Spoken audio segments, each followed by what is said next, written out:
welcome back for a very special episode of the Sloppy Horror Podcast. Folks, it's the holiday week. I don't even know if you celebrate the holidays or whatever kind of holidays, but I hope you're feeling festive. And we're here bearing gifts. We're delivering. We're just the two wise men. You know, we're one short. We lost him. It's not a big deal, but two of them have shown up, and I don't even remember what they brought. It was like Franken something. I don't know what they brought, but we're not bringing that. We're bringing scary movie knowledge. And it's not just me. The other wise man is the best producer in the whole wide world, Mr. Ozark Mark. Mark, how you feeling?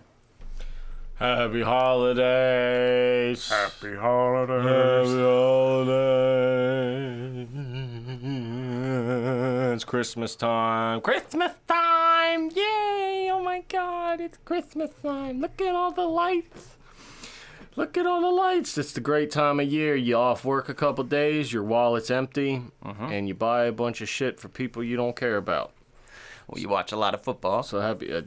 Thank God there's football because, I've tightened it up. I only buy shit for people I care about. I think once you get in parent mode, like everyone's like, oh, well, I don't expect anything from him. Tell you what, being single around the holidays, fucking fantastic. We're in the two best spots. It's fucking fantastic, all right? I only have to go to a couple Christmases. I don't have to go to 5 Yeah, that's or too 6. much. I don't have to spend all this fucking money. I don't have to worry about getting a gift for somebody else that I sleep with. It's fucking fantastic. I love it. I highly recommend it to all of you out there. The brother-in-laws, it's over for that. Yeah, I'm not buying any more gifts. Get your hands something nice. Maybe a new brand of lotion. That's all you got to do when you're single. Yeah. Anyway. I just offered, you know what you can always offer? A drink. Hey, here's a beer. Oh, my God. Here's a joint. And then that's it. That's all I'm giving you for Christmas, if you're somebody outside of the circle. Yeah. But if you're a random stranger and you're what we like to call a sloppy whore, that... How dare you. If you're one of these sloppy tops out here, you have grown accustomed to... Slop nuts. Slop nuts, sloppy tops, sloppers. I like slop nuts. Whatever. Everybody likes slop nuts, okay? Whatever you guys want to be. I mean, both the sloppy tops produce the slop nuts. So, I mean, both are needed, All you sloppy toppers out, thank you, all right? I want to be sticky like a pine cone, after. Why are my knees wet? Where are we going with this? Well, what's happening? What are you trying to say? Buddy, there's a state of being that we're in. It's almost as if you would say we're in a violent nature. Oh, that's the present we're delivering. Yeah. Interesting film choice for the holidays. Oh, yeah. In a violent nature. But it fits with the season of what we're doing. You got to go hard. Mm-hmm. You got to go hard. And honestly, we're going to get into quite a few things about this movie. Most definitely going to get into this movie. Tell you things I liked about it. Tell you things I didn't like about it. Because it falls right in the middle for me, if I'm being honest. But lots to get into. But first and foremost, if you are watching on YouTube. Or if you're not watching on YouTube, you open your little phones, your little computers, your PCs, whatever you're doing. Did you see the subscribe fucking graphic beneath them? Look at that. Yeah, click on it. Okay, I don't think you could click on it. You got to go down a little bit, then click the actual button. Well, go ahead and do that because we can't do this shit without you, and I'm not paying an assload in promotion. And I'll tell you what else I'm not doing. I'm not accepting a bunch of advertisers. So if you're a listener of this show, you have found us organically, and we need your help to find others like that. So subscriptions help. They're for free. Also, Apple Podcast listeners, Spotify listeners, open up that phone, give us a 5-star rating, and give us a comment. Tell us where you are, what you're wearing, what's for dinner. Doesn't matter. All I need is those comments, and I need those 5 stars. So, if you're doing that, we love you, and, we can move forward. Because that's the first and foremost. All right? You got to take your pants off before. You can't do it with pants on, right? Yeah, you can. I mean, but a zipper has to come on. Something has to come undone. All right? They can't be normal. All right? Maybe I don't know. If so, I would like to see how, but we got to take our pants off, and that's how you take your pants off. Now we're comfortable. Now you can, when you take your pants off and you can stretch your hips kind of the full way, and you're like, oh, wow, this is great. I love the breeze that you get when you first take them off. Oh, yeah, yeah. It's just the freedom of movement. I feel Yes. like I can sweet chin music anybody. I can't. I'm not that flexible. I don't know if I still am, but You're not. I can kick pretty high. You can't kick pretty high. Oh, You cannot kick. I pretty can kick high. to those you DVDs. cannot. No, you can't. You can't kick shit. Oh, You can't kick anything I promise you. above your pecs. No, See how high is the I kick? kick straight Damn, Jesus Christ! Hold on, it's not that's a like, high oh, kick, fuck you dude. up. That's some Karate Kid shit. But I'm not gonna pretend I don't practice a lot. Let's not pretend that you didn't pull a muscle just doing that. But that was pretty impressive high kicks. You could definitely touch your toes. That's for sure. I've never been able to do that. Shawn Michaels is harder because he does the sideways one and it's almost backwards, and that one would kill me. But a front kick, those are my language. Those are my language. You look like the silhouette of like the Karate Kid. That's what it looked like to me. All right. But tell you one thing I couldn't do. Couldn't do that without pants. Or I couldn't do it with pants. You just did it with pants. That's true. Not real pants. What you got on? Sweats? Yeah. Yeah, we're at home, man. You can't do that. Home in jeans because, I came from my place of employment. Anyway. I thought... Stop fucking around. What are we talking about? That's what they're here for, We Mark. gotta talk That's what they're... about violent in a violent nature. In violent nature. In a violent nature. This was in a violent nature. In a violent nature. That's in a violent nature. That's not good. No, I can't. I cannot listen to that. So, I want to start this Start. in a way that, well, first off, this came out earlier this year, or summertime this year. Maybe end of spring. Let's get the exact date. I want to say end of spring, beginning of summer. May 31st. So I was quite presumptuous of me. May 31st this came out, and there was a lot of hype regarding In a Violent Nature because it's a little violent. But the reason, the whole, I hate to say gimmick because that sounds kind of bad, but the whole selling point is that this is a first-person slasher movie, as if we have a first-person view of the slasher himself, almost as if we're playing a video game. And that's very much what this movie reminded me of, is watching a video game. But we have a guy who is a killer, and we're watching him, and there are some pretty brutal kills throughout the movie. One kill, I will say, so over the top and so crazy that I think it gave the film a lot of promotion in itself. I saw a lot of reaction videos to it, things of that nature, violent nature. Now that we're here, we're going to discuss, was this worth the hype? Was it worth the watch? Obviously, we get into a rating, give a little rewatchability, so we're going to get into all of it. But the way I would like to start this is, Mark, are you a fan of watching people play video games? Have you ever watched streamers or anything like that? And No. okay, so Mark's not a fan. And I think people of our age generally don't always get into it too heavy either because... No, it's the generation after us. Now, we did watch people play games, but that was because of a lack of controllers, and we would have to wait to tag in, like a tag team partner. Like, you're hoping that person loses. So that's how we had to watch other people game. Older siblings, and what, give me the controller! Like, lots of fights. Okay, so we've started. Mark's not one necessarily to watch streamers, and that's fine, but definitely something that's popular, definitely something that people do. All right, let me ask another question. There are a variety of first-person story-type movies. I would even dare to say Cloverfield and Blair Witch kind of dance in that area. But, you have that, like, Hardcore Henry and movies like that. Do you enjoy those kind of movies? Do you enjoy that kind of thing? Sometimes. Sometimes, okay. I got a little VHS vibes from this, too. Like we watched VHS 2. A little bit of that in here. Yeah, So- well, this isn't first person. This is...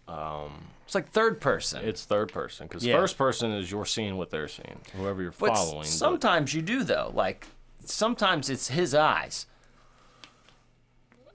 Not from his vision, no. I don't think any of it was first person. None of those wood shots were through his. I mean, you could very well No, be we're correct. seeing him. We're seeing behind him. Right, you right. know. I know there's third person, but I just felt like there was a couple shots where it was him. Maybe I don't know. I'm gonna be honest with you. So it's as if you know. press select on one of the old school controllers, and you did the out view, Yeah, and now you're in third person. yeah. This is third person mostly. First person would be we're seeing what he's seeing. Yes. Which is that's not what it was. So that Almost RPG style, if you will. Yes, that's a better way to say it. Yes. RPG style, and I'm not gonna lie to you. This is an hour and a half movie that feels like it's 4 hours long because of that. This was all right. I'll give you my opinion on the movie. First of all, it was very hyped, and when I first learned about it, I said, "Oh, we're gonna get a slasher movie from the perception of the slasher, of the killer." That's great, because I'm sure you have, anybody that's watched several horror movies and joking around and said, "I wonder what he's doing when he's not there." Mm-hmm. And this movie answered all those questions. I wonder what he's doing when not there. I wonder what they're talking about when, after a movie, the final girl gets in a car with a stranger and they drive off. Mm-hmm. What happens after that? This movie answers all those questions. Mm-hmm. And we figured out from this movie that they're all boring as fuck. Yeah. They are. I'm not going to lie to you. They are. Now, I think what this movie did accomplish, because I don't like to trash movies. I like to see what I like about them. Okay? Mm-hmm. I'm not going to call any movie a bad movie. This movie created a great highlight reel for kills. Good point. A great highlight reel for kills. I felt like when I was watching this movie, if you know anything about sports at all, I feel like I was watching a baseball game that I didn't care about. But every once in a while, something cool happens, then it grabs your attention. Mm-hmm. This is going to be a movie that you're going to be on your phone a lot, because it's just a lot of reviews on this movie you've probably seen. It's just it's just people walking through the woods. It is most of the time. You could fuck during this movie. You could fucking bake a whole goddamn cake during this movie and not missing anything. You'll know when to turn your head. So, I'll say like that. I'm glad that they did it, because the balls, whoever directed this, created this, the balls that they had to go create something like this, good for them. Mm-hmm. It was very hyped. It was very different. But we've learned that you don't need to do it again. No. You don't. I almost would want to tell him too. Like, I mean, I'm sure like the whole RPG element was the whole ploy for the film. It was the whole, selling point. That was the elevator pitch for the film, I bet. And it's almost like I would have liked it more if he would have dropped that. Like, give me some of those scenes still. But you're giving me a new gnarly slasher guy? Yeah. Yeah, he's cool. Yeah, that was great. It's like, give me that, and then like cut half of those walking scenes in half. Like, there's half of the walking scenes, the entire scene of him finding his mask and the tools that he had. I mean, the killer walks so slow and he's moving so slow, so it just drags on and on. That does highlight when you do finally get to those kills, though. They do feel refreshing and intense, because there's some slow pacing up until then. They got these kills are going to be on YouTube forever. People are going to look up these kills every once in a while, and streamers and people are going to get great reaction videos out of watching these kills. These kills are brutal. They are. They're good. They're different, and they're brutal. Kills are great.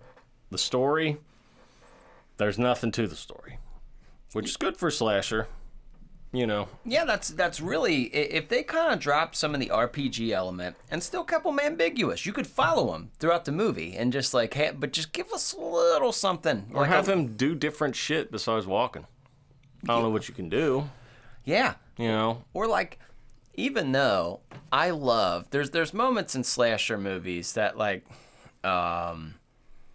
they really underscore certain characters, so they make them scary, because like, say like in a Halloween movie, you're like, oh, he's fucking up some teenagers and he's fucking up some kids, whatever, like, who cares? And then he kills the cop and you're like, oh, who's gonna help us? Like, I need just a little bit of like, sometimes there needs to be a maybe not a threat towards him, but like sometimes it's nice when they have like one of those things where you're like, oh shit, like we're in trouble here. And I don't know if he was challenged enough, because he was some of the people out there weren't very tough. No offense to the victims, and you need those. Those are the disposable guys.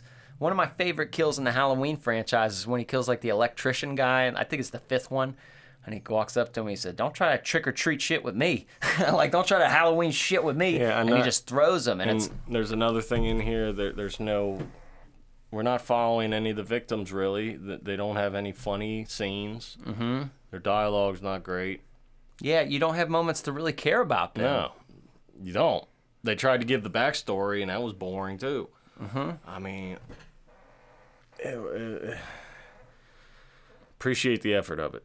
I don't think we need another movie like this. Now, you can make another movie like this, but you gotta make it way more interesting than just long, slow shots of him just doing nothing. I want to see like a giant cornfield party, and he's like sneaking in and killing people that like go out to piss and whatever. Like, now that would be fun. Yeah, and speed it up a little bit, because you can't. If this movie maybe came out in 1960s and 70s, 80s or something, probably would have done a lot better. But people's attention spans nowadays are thin as it is. And if this was like a short, like a 40-minute movie, I would probably be promoting this from the hilltops. I'd be like, "Dude, this is so cool." Yeah. Because there's a whole conversation after she escapes and gets picked up and talks to this lady in a car. That's 20 minutes of nothing. I know. I'm watching, I'm like, what's going to happen? Nothing happened. It's like, motherfucker. And damn it. The one beautiful part, and I was just talking to Ozark before we started this, that, we're going to, obviously, I like the year in review season, but we're going to sprinkle in some new movies like throughout our regular seasons too, because there are movies that are old that we talk about, and there's been a lot said about them that, obviously, we give our 2 cents. And sometimes some of our points are almost back up what other points other people have made, or what, obviously it's ourself, it's sloppy. But after 50 years, how much can be said about the Texas Chainsaw Massacre? Fuck, I could sit here and talk to you for 10 hours about it. I love that movie. But I don't want to say movie critics, but that's kind of what we are, bro. We're movie critics. I mean, we sit here, we rate movies, we watch them and try to give our opinions on them. And now, because like you said, you started with, like, I don't want to hate on a movie, and you would still recommend somebody probably to watch it once. Now, rewatchability is another thing, but I tell anybody, form your own opinion. I would never... Skinamarink is one of the few movies where I'm like, fuck that movie, dude. Like, that movie is horrible. Don't ever. Like, I'm telling you, Mark, you will be angered. Like, your blood will boil on how angry this movie makes you. Because it's not a movie. Like, you don't watch anything.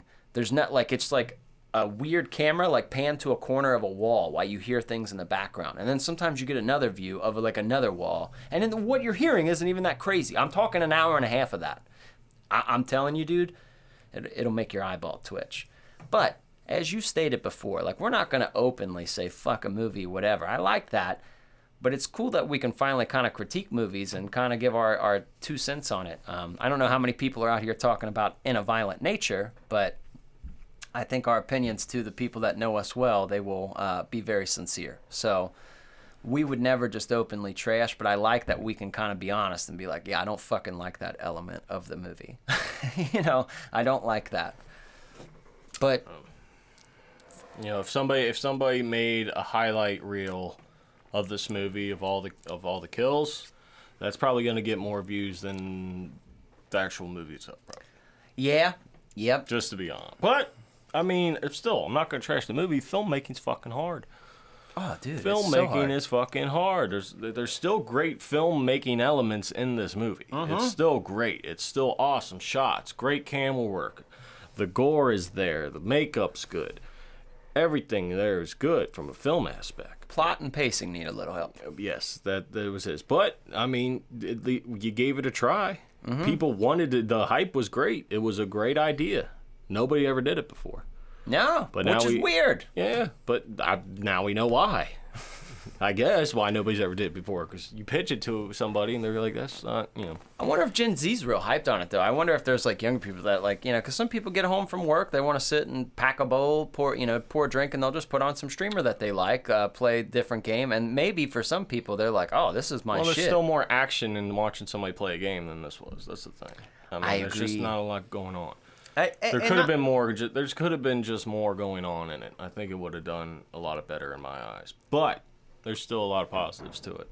And as for, like, the one kill really defines, but I will say, I mean, there's some cool kills throughout, but I almost want, when people tell me, hey, man, this movie's got some crazy kills, it's very rare that, I mean, we rate and we have a killing category. Not a lot of threes. Very few threes out there. They're out there. They're out there, but really for us to give a 3, you need a bunch of different ways of murder plus that one, right? There is that one in here, but I mean, we'll get into it later, but it's just, there's so many in here that are cool, but I almost felt let down just a little bit. They're good. They are good. That one makes up for a lot. It really does.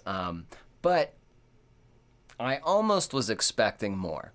I was almost expecting a little bit more. If you tell me this is very gory and there's some wicked kills, which there are, but it was almost like a little shy for me. But that one, let's talk about that one kill, Mark. Let's talk about it. Okay, let's talk about the yoga kill. The yoga lady standing on a mountain giving her morning affirmations. The yoga lesbian lady. Mm-hmm. She was trying to. She was just stretching out for when she was gonna rub roast beef cuttings with the other lady. That's exactly what was happening. Mm-hmm. Well, she gets like a hook through her head, and then punched through her torso, and then there's a chain connected to this hook, and essentially, the hole through her torso. The guy pulls the chain through, and it rips her head off, and it rips through the hole in her torso. It's just a cool thing to see, and It's Mortal Kombat shit. Dude, it is. It like, is. I didn't even think of That's that. why I wasn't so shocked by it. I'm like, I've seen worse in Mortal Kombat than this, but... Get over here. But the grappling hooks were a sweet weapon. I thought it was a great weapon. I'm a sucker for anything with chains on it. Mm-hmm.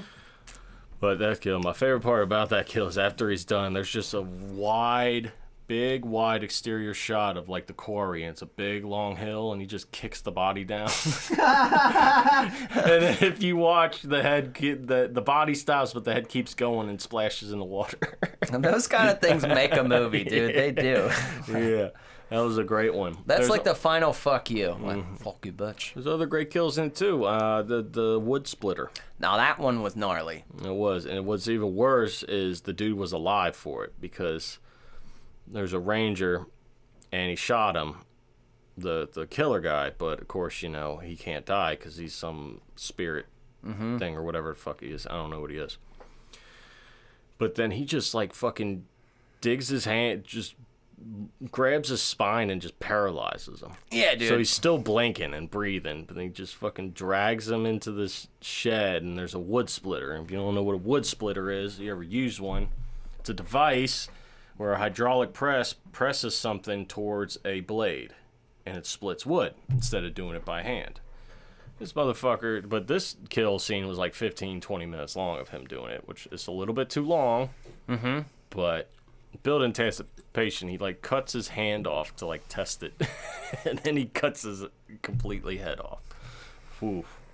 I know, and even thinking with those two kills, like that alone might put it in a 3. Those two, but I for real, those two will never leave you. If you watch those two scenes, and I love those kind of kills in movies. There's just certain ones, even like the head being sliced off in The Omen by that piece of glass. There's just certain ones where if like somebody mentions it, you go right back. Mm-hmm. I know exactly what you're talking about, and they're just.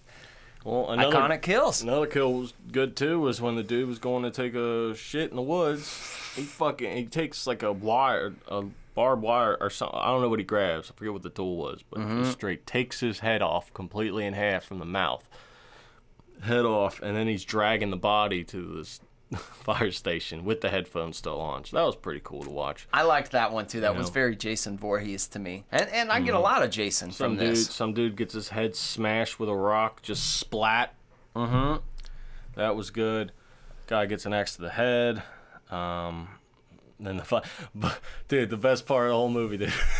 Best part of the whole movie is you're down to 2 people. You got your final girl, and you got, I think it wasn't her boyfriend. It was maybe some other dude. Yeah.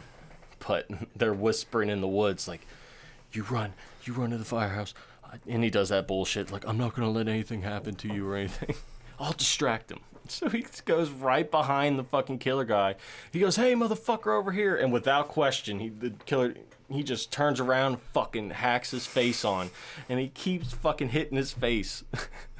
With that, for like 2-3 minutes, you get a constant oof, oof, oof. They're giving us variety. They're giving us some brutality, man. That was overkill on the brutality. But yeah, it was that just one was funny. hilarious. Probably the funniest kill. Yeah. The first one, they don't really show you too well, or they don't really, it goes off screen, but that guy that's running from him, that guy made me laugh too. He's like, get out of here, man! Hold on, leave me alive! And like, he just straight, what I'm assuming is just straight face fucked him, put his fingers into his face and squashed his skull. That the underwater drowning kill was a little bit disappointing. Yeah, a little. You didn't really see anything. I mean, she comes up floating, which is kind of eerie. Mm-hmm. It's like, I think the start of them is probably why I kind of had that initial thought of like, okay, that was an off-screen kill, like I said, the drowning, but then they do eventually start to like slice limbs off, and you're like, okay, we're here. Yeah, they start foreplay's over. Start ramping it up a little bit, you know. So the makeup people, I will say too, because there are. Now, we're not going to judge a 1982 film and sit here and say, oh, these effects are so fucking horrible. Well, it's 1982, brother. Like, things are different. It's a current movie, so we can be a little more critical on how it looks. If it looks current. Looks very good. Makeup work looked really good. It didn't look corny to me. It didn't look cheesy. There's a fine level of, like, Hostel goes the other way. Like, where you're watching the Achilles cut or you're watching shit and you're like, I'm uncomfortable. That feeling, like that squirmy feeling you get inside where you're like, oh, Pet Cemetery one, the Achilles cut. There's a few where you're just like, oh, God, dude. These, you're still in with the fun. You're still laughing. You're still like, okay, hell yeah. But it doesn't look bad enough where you're like, it looks cheesy. It's just got, it plays that perfect line of not too cheesy, but also not too personal where you're like, oh, fuck. Mm-hmm. Because as much, I mean, I love a Hostel, but those fuckers deliver, like, on that kind of, like, oh, I don't feel good, dude. Like, they put a drill in his kneecap. Oh, no. Because there's no laughs. There's no jokes. This one, it's very slasher. Very slasher. You're in on the joke, and you kind of, as soon as you see the people on screen, you're like, please kill them. Mm-hmm. Please kill all of them. Yep. I don't even know this guy, but I like him. He's not friendly. He's in a violent nature. And I'm on his team because it's a slasher energy in the movie. Hostel, you don't feel that way. You want these guys to escape. You're like, oh my God, get out, dude. And many horror movies could do that where you're really, even a Train to Busan, you're like, fuck, get the guy and the girl out. Like, you're on their side and you're on the journey. This one, not so much. I feel like you're team killer. You have to be. I'm team killer. You don't know enough about, there's no character development in any victims for you to even decide them. Mm-hmm. Isn't that funny, like, how movies are like that? Like, it could be a stupid 10-minute conversation where, like, you know, I don't like coming out here since my mom died. Babe, it's so good. Like, it's just like, even if you're like, fuck these people. It's so good. Like, even if you're like, God, I hate this guy. But, like, you still have framework of, like, all right, she's probably going to live. And this guy's, like, going to try to be a hero. And then... Yeah. But with none of that, you care not at all. Mm-hmm. Like, you're like, why is this guy being killed? Huh, he might have deserved it. You're like, hey, he could have been a douche. Who cares? You watch 20 minutes of a character on scene, you're like, no, not him. And fucking, you'll be upset in old school when Blue dies. No, not Blue. It's my boy. Yeah. But this movie, it answered a bunch of questions that you've had over the years that you don't even realize you're asking. Like, there's a part where he's walking through, and there's two guys at a cabin. He's about to kill them. So when they go in the cabin, killer guy takes a stick and he puts it in the trunk, so the car horn starts going off constantly to make them go outside. Now, you've seen that in a horror movie before. Now, you're wondering, where did the person go? Where did the person hide when the horn's going off? I know you've thought that before. Mm-hmm. Turns out he's just walking around the house real quick. He just does a lap around the house, comes back, and fucking murders people. I want to talk to, like, well, first off, let's give props where props are due, sir. I would like to look at the overview of the film, and okay, so the director was Chris Nash. Chris Nash. Chris Nash. Chris Nash. Chris Nash. Christmas was the director. Chris Nash. That's why I picked him for this episode. His name's Christmas. There's no way you planned that out. How do you keep getting lucky with this shit? There's no way. He did ABCs of Death too. I don't know what that is. Those were we'll get into those one time. The ABCs of Death. So it looks like he's done a couple little horror films. That's Psycho Goreman. Okay. So he's done a few little horror films that I appreciate. That's fun. Chris Nash. I like the direction you're going, brother. If you bring In a Violent Nature back, let's take a little of the RPG scenes out. Let's cut them. All right, let's cut them, and maybe it's a good test. I think you can build stuff on it. I think this can be a future movie theory or things. I think we can get more movies like this in the future. Mm-hmm. But you gotta do. There's some repairs that need to be happening. Do it in a more populated area. Like, what if he was like in an airport bathroom or something? You'd be like, oh fuck, what's about to happen, dude? Like, like, is he gonna go down? Are they gonna get him? What's gonna happen? Like, there's so many people here. I mean, you could even do half of it how you did it and half of a classic slasher where you're getting funny scenes or something. Mm-hmm. I want to see him walk in and stumble into something crazy, a carnival or something. Like, then you're like, oh my God. like what the fuck? Mm-hmm. Like, give me a fucking crazy ending. Yeah. But overall, I mean, I wouldn't point anybody away from this movie. And I'm almost committing cardinal sin. It's just because it's such an outside of the box thing that I'm doing this. But I often make fun of people who try to critique the plot in slashers because it's like, it's a slasher, Oh, you didn't like the character development and the burning? It's the fucking burning, dude. Like, did you see the scissor? Did you see the shears? Like, but this one is different because we have no character development. It's not like bad acting and cheesy. There's just no one there to develop. No. So you just see them and then they're dead. And I get that, but maybe find a way to give us, because that's the one cool part about slashers is that they've always given us disposable people we hate. You've got the douchebag, you've got the slut. You gotta do a little bit of development so that we are happy that people die, and then you gotta give us somebody to root for. Like, if there were, like, a group of, like, of kids partying out there and there was just, like, the mean slut and then, like, she litters on his area, then you're like, oh, okay, yeah, she's going to die. She just littered. You don't do that out there. Hey, you don't do that. And then you don't feel as bad because she littered. And you're like, well, maybe didn't deserve her life. I mean, even the final girl in this movie, I didn't even care if she died or not. No. I didn't care at all. No. Not one bit. Not one bit there. So you don't have to go crazy giving these people 20-minute close-up scenes, but there's just little subtle things. Honestly, if you balance it out perfectly, you could have a perfect movie on your hands. Mm-hmm. You could. Friday the 13th was one of the best at that because many of those characters, you would have the key core characters that would stay in for a lot of it. But, like, the classic one I'm thinking of is, what is that? Part 7? Where they're at the diner and that guy that's like doing the coke, waiting for the waitress to come out, and she just like shows her tits in the mirror while she's putting on lipstick, which no one does that. That's weird. I do that all the time. And then he's just like, come on out, babe. He's like honking the horn, just doing blow. Like, you only see him for like fucking a minute and 30 seconds, but you're like, oh, this guy's gonna die. That's all you need. This guy's gonna die. That's all you need. Yeah, give me a framework of like, oh, I know who he is. Mm-hmm. I know what he does. Yeah, I think if you balance it out, honestly, you could have a perfect movie on your hands, like I said before. But I do think that people do need to watch it at least once. Do you remember? Join the party. Watch it at least once. Yeah. Do you remember that fucking? I'm back to the Halloween franchise. Maybe part 5. He was like the douchebag guy with his car, and he was always like polishing his car, and he was like brushing his hair, smoking a cigarette, and then Michael Myers just comes up with one of those like fucking garden forks, just scratches his car, and he's like, ah! You don't even know that guy and you hate him. You're like, get him, Mike. Fuck this dude. Oh my goodness. Well, that's right. It's time.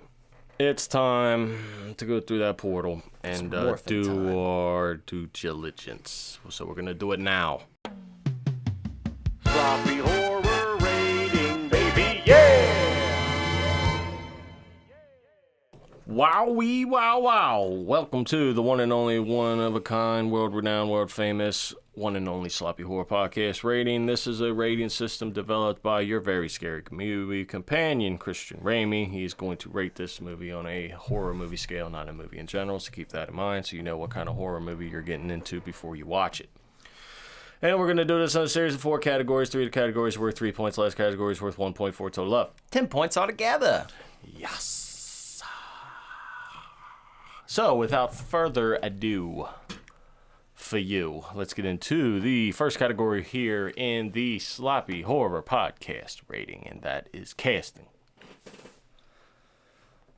going to have to go probably half a point because the only character I have is the main guy, the killer that I like, but everyone else, I have no range from them. There's no range from really anybody. I don't remember any of them. No, dude, and that's almost probably not a fault of their own. Like, not their fault. They just is a lack of shine. The killer did a good job, but even he was boring to a degree. And The killer is the half point. Yeah, so I mean, that's it. That's the half point. He did a great job with the kills. Mm-hmm. You know, even the yoga girl, when she died, I feel like, you know, there should have been a little bit more out of her if you were in that situation. yeah. But I don't know. I've never had a hook go through the middle of my head, then punch through my gut, and then had my head ripped through my gut before. I don't know. I don't know what that's like. I don't know how I'd react to that. But you know, that's a given there. You got time. Yeah. No, I don't. So that is 0.5 out of 10 so far here on the one and only rating system that you love so much. Let's get into the second category here, and that is kills. I think we just probably have to give it its roses. Give it its 3 points. I would say, like I said, to start off, maybe I was a little disappointed, but as we were talking through them, man, it's hard because they gave us everything you could ask for. A wide variety, violent kills, a kill that will, if you watch it once, it will never leave your brain until your deathbed.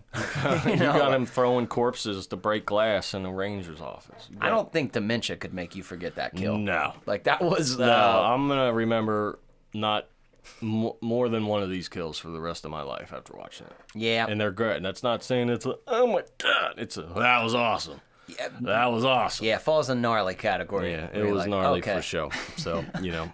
Yeah, but you got to give it their roses here. We'll get 3 points on that one. Absolutely. So that's 3.5 out of 10. Well, we're cooking up here. So let's go into the third, final 3-point category, and that is fear. Wow, slashers are tough because I'm such a fan of them.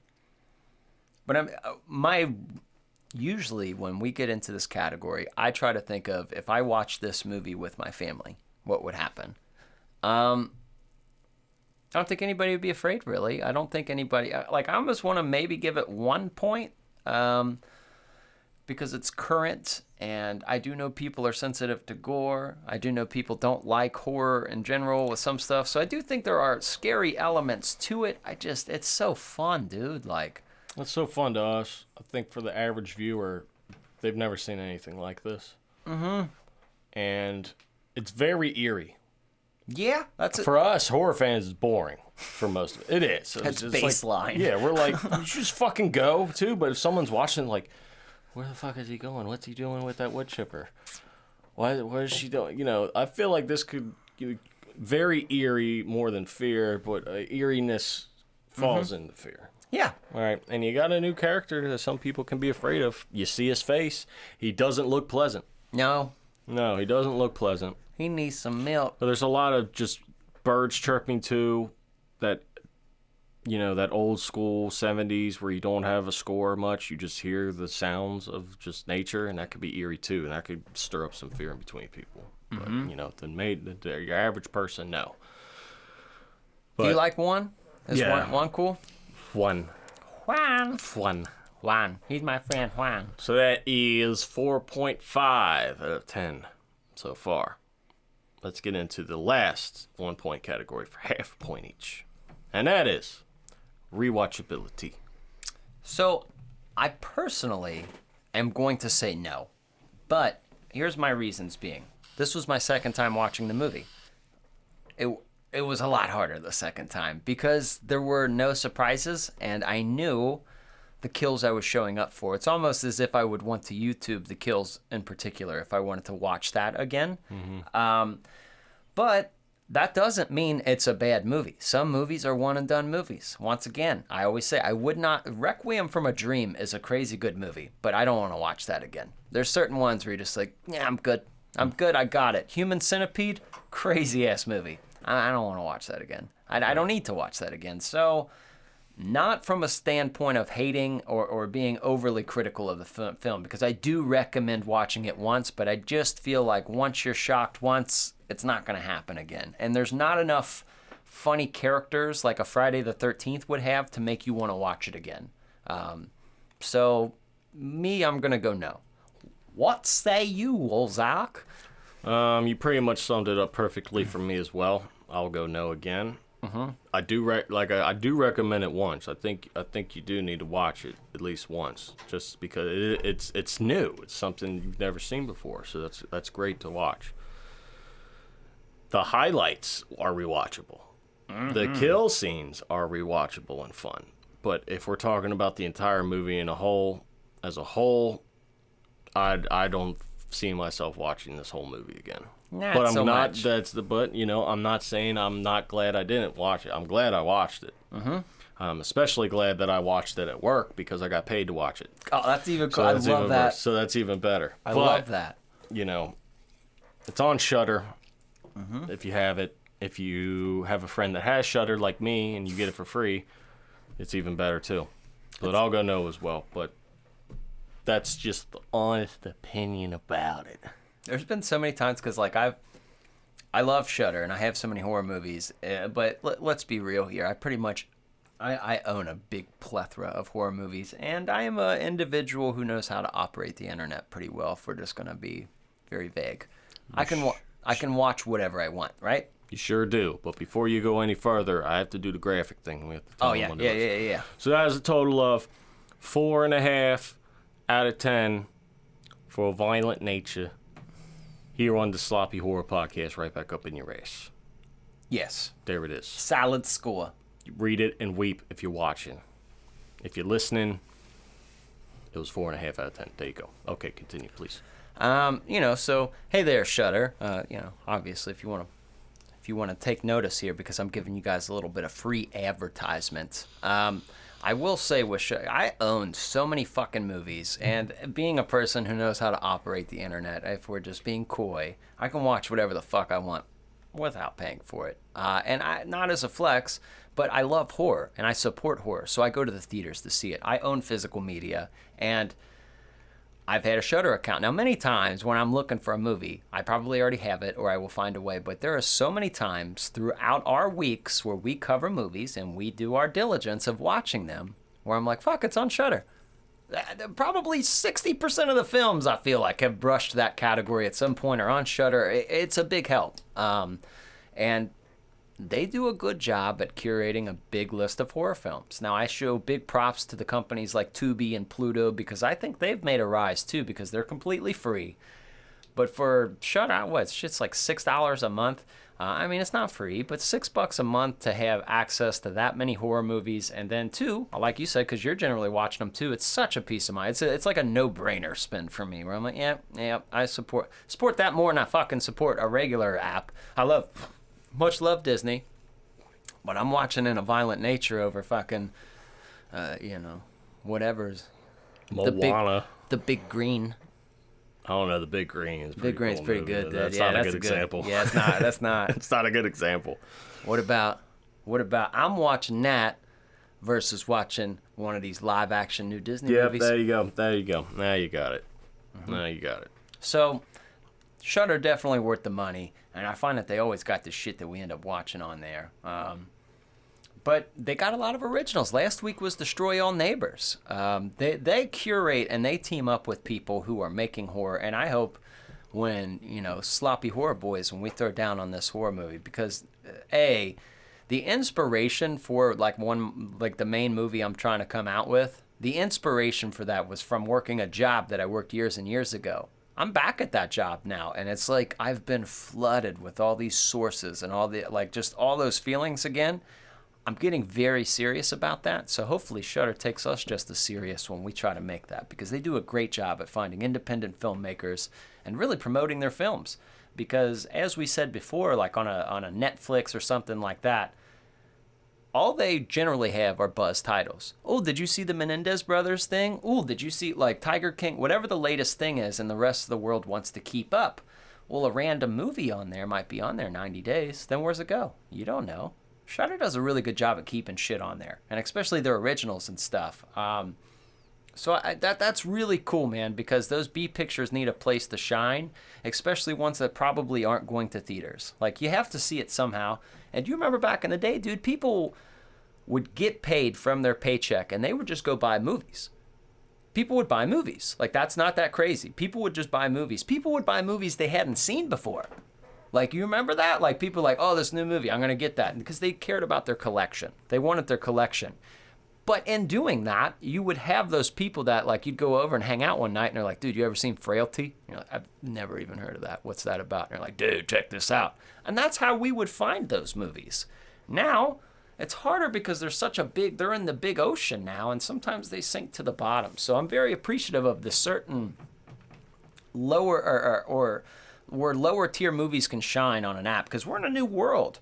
This is a new world of streaming. Everybody's trying to figure out how to survive and what to do. And I think that apps like that have really helped with horror, because some of these movies aren't going to go to the theaters. And if you're going to compare it to like an Avengers, it's not like, it's night and day. And we need a place for these. So we try to be a little shining light too, man. I like to be able to point people towards movies that maybe they wouldn't know they would enjoy. So, speaking of pointing towards movies, oh, what do we got next on the docket?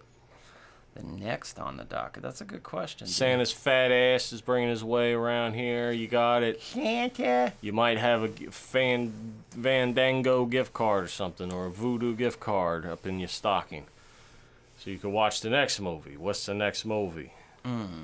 What's the next movie? So I really think that we should go. This is a James McAvoy movie. It's a new movie called Speak No Evil.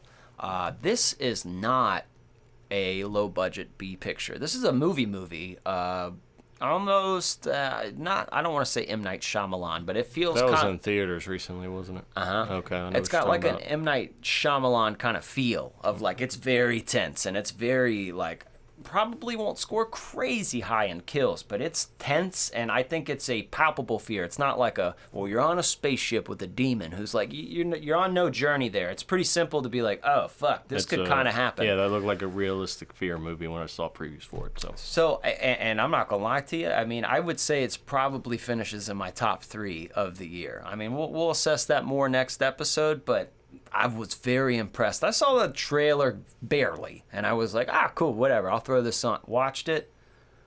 I mean, it was I text people afterwards, like, yo, did you see this? Like, I was excited from it. So that's gonna be a big episode, big actor, and I'm curious to see what everybody thought in this, because I read a shitload of our comments where we talk about things, because yes, I can sit here with my smart opinions and tell you how I feel, and then I'll read a YouTube comment where I'm like, wow, I didn't even fucking see it that way. Like, I'm so appreciative to hear other people's takes on these new things. So do that for In a Violent Nature, first off. I want to know what you guys thought of it. Think the younger generation might like it a little more. So what'd you guys think? Let us know. What'd you think?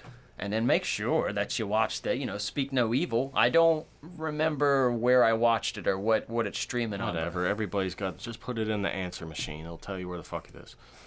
One of those fancy internet machines. Just put it in the answer machine. So with that, yeah, fucks, we came in, we gave you a nice slap on the ass and entertained you for a little bit of time, and then we'll do it again next week. So it was good to... What? We'll leave you here. We'll go get a towel. All right, that's it. I'm done. Goodbye. See you later.